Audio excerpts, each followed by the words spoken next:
السلام علیکم دوستو، پاکستان سٹوریز میں خوش آمدید۔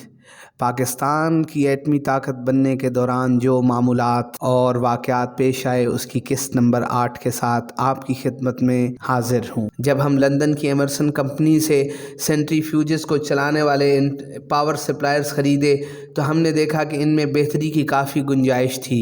ہم نے کمپنی کو ان کی تجاویز بھیج دیں اور طریقہ کار بھی بتلا دیا۔ بعد میں بی بی سی کی شرانگیز اور پروپیگنڈا فلم جس کا نام پروجیکٹ 706 تھا، یعنی کہ دا اسلامک بانگ، میں یہ بھی کہا گیا کہ ہماری بہتری کی تجاویز ان کے ہوش اڑا دیے گئے تھے۔ اس دوران ہمیں لاتعداد مغربی فرموں نے خطوط اور ٹیکسز کیے جن میں ان تمام آلات کی سامان کی فہرست شامل تھی جو انہوں نے ہالینڈ، جرمنی اور انگلینڈ کو فروخت کی تھیں۔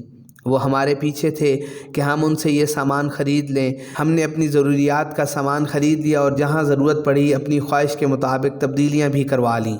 جہاں تک ان چیزوں کا تعلق ہے، یہ عام کیمیکل اور ویکیوم پلانٹس میں استعمال ہونے والی چیزیں تھیں، مگر نیوکلیئر پلانٹ میں استعمال ہو سکتی تھیں۔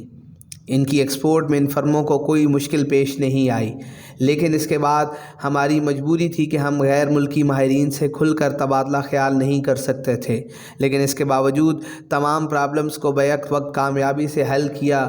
میرے قابل رفقا کار نے نہ صرف اعلیٰ ترین کارکردگی والی سینٹری فیوج مشینیں بنائیں بلکہ پلانٹ کا مشکل ترین ڈیزائن بھی تیار کیا۔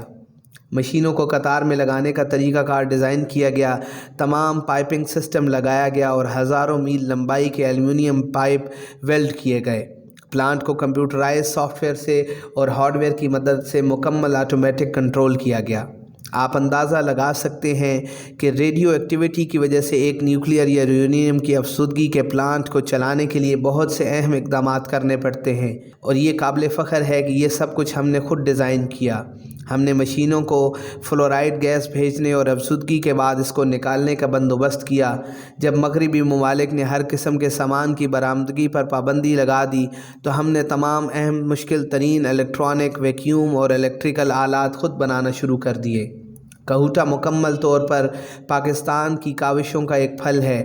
یہ ایک غریب اور ترقی پذیر ملک کے اس مصمم ارادوں کی عکاسی کرتا ہے جو اس نے غیر ملکی دباؤ اور بلیک میلنگ کو مسترد کرتے ہوئے کیا تھا۔ یہ نہ صرف میرے لیے باعث فخر و تسکین کی بات ہے بلکہ میرے رفقار اور پوری قوم کے لیے باعث فخر ہے۔ کسی بھی پلانٹ کو لگانے کے لیے کئی اقدامات کرنے پڑتے ہیں، مثلاً فیصلہ کرنا، تصور کرنا اور اس کے کامیابی کے امکانات پر غور کرنا۔ بنیادی تحقیق، ٹیبل ماڈل اور پائلٹ یعنی کہ تجرباتی چھوٹا پلانٹ، بڑے پلانٹ کی مکمل انجینئرنگ اور آخر میں اس کی تعمیر۔ ان اقدامات پر عمل کرنے میں بہت سا وقت درکار ہوتا ہے، خاص طور پر جب کہ ٹیکنالوجی بہت ہی پیچیدہ اور مشکل ہو۔ میرے رفقا کار اور میں نے نہایت دلیری سے تمام اقدامات بیک وقت شروع کر دیے، اور چونکہ ہمیں اللہ تعالیٰ پر اور اپنی صلاحیتوں پر مکمل بھروسہ تھا، اس وجہ سے اللہ تعالیٰ نے ہمیں اس مشکل کام میں کامیابیوں سے نوازا۔ ابھی پنڈی کے بوسیدہ علاقے میں بنیادی کام جاری تھا اور غیر ملکیوں سے تمام ضروری اور اہم سامان خریدا جا رہا تھا کہ ہم پہلی سینٹری فیوج مشینیں بنا رہے تھے، سہالے میں پائلٹ پلانٹ لگا رہے تھے اور کوہوٹا میں بڑے پلانٹ کی تعمیر کا کام زور و شور سے جاری تھا۔ یہ ایک نہایت دلیرانہ اور انقلابی قدم تھا۔ ہمیں اس پر افسوس نہیں ہوا، دراصل اسی طریقہ کار کی وجہ سے ہماری کامیابی اس قدر کم عرصہ میں یقینی ہو گئی۔ کسی بھی مشکل اور پیچیدہ پروجیکٹ میں مشکلات بھی آتی ہیں اور اکثر انسان اپنی زندگی میں کامیابی نہیں دیکھ پاتا، لیکن ان مشکلات کی کوئی اہمیت نہیں اگر آپ نیک نیتی اور مصمم ارادہ سے اپنے کام میں لگے رہیں۔ میرے رفقا کار اور میں اپنے کام میں نہایت سنجیدہ تھے۔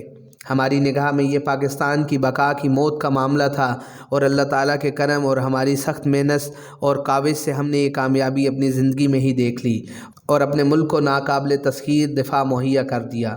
ہمارے صدر محترم، وزیر اعظم اور قومی لیڈروں نے بار بار ہمارے ایٹمی پروگرام کے پرامن ہونے کا اعادہ کیا۔ 1985 کے اواخر میں مرحوم جنرل ضیاء الحق نے اقوام متحدہ میں درجہ ذیل 5 نکات ہندوستان کو پیش کیے، مگر ہندوستان نے وہ قبول نہیں کیے، جن میں سب سے پہلا پوائنٹ یہ تھا کہ جنوبی ایشیا کو ایٹمی ہتھیاروں سے پاک علاقہ قرار دے دیا جائے۔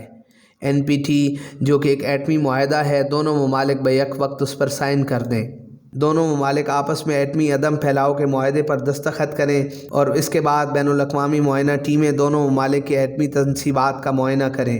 دونوں ممالک ایٹمی ہتھیاروں کی تیاری اور اس کے استعمال نہ کرنے کا معاہدہ کر لیں۔ اگرچہ ہندوستان اور پاکستان دونوں ایٹمی پروگرام جاری رکھنے اور خود کو مغربی ممالک کے دباؤ اور بلیک میلنگ کو مسترد کرنے کے حق میں بجانب ہیں، مگر پھر بھی دونوں ممالک کے کروڑوں غریب عوام کی خاطر یہ عقلمندانہ قدم اٹھانا ہوگا کہ آپس میں اعتماد قائم کیا جائے، شک و شبہ دور کیا جائے اور ایٹمی ہتھیاروں کی دوڑ سے گریز کیا جائے، اور یہ تمام رقم عوام کی تعلیم اور فلاح پر خرچ کی جائے۔